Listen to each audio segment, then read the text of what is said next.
We begin with days of remembrance that shouldn't have to happen. Nearly 1 year since the Arapahoe High School shooting, 2 years since Sandy Hook. And today, people who lost loved ones, even victims of mass shootings, marching at the state capitol.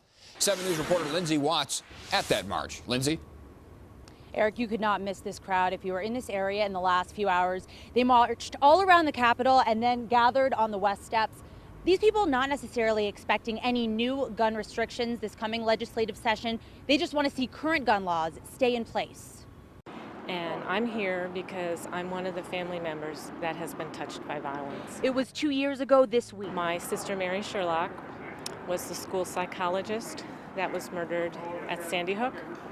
And that was absolutely devastating, and it propelled me into the gun violence prevention movement. Jane Doherty stood with Tom Mauser, whose son was murdered at Columbine High. But we speak out so that others can learn from our experience. Also here, Marcus Weaver, who still needs surgeries after being shot in the arm at the Aurora Theater.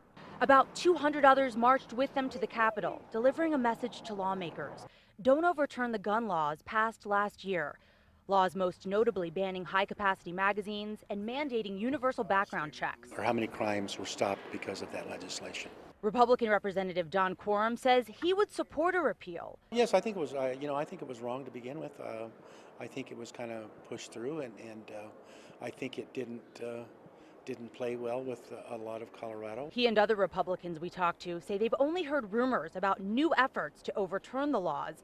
With the GOP now controlling the state Senate, it's something many, especially those in this crowd, will be watching closely. And I also reached out to leading Democrats today. Those I talked to say they have not heard of any plans for any new gun restriction proposals for this coming session that starts in January. We're live at the state capitol. Lindsay Watts, 7 News.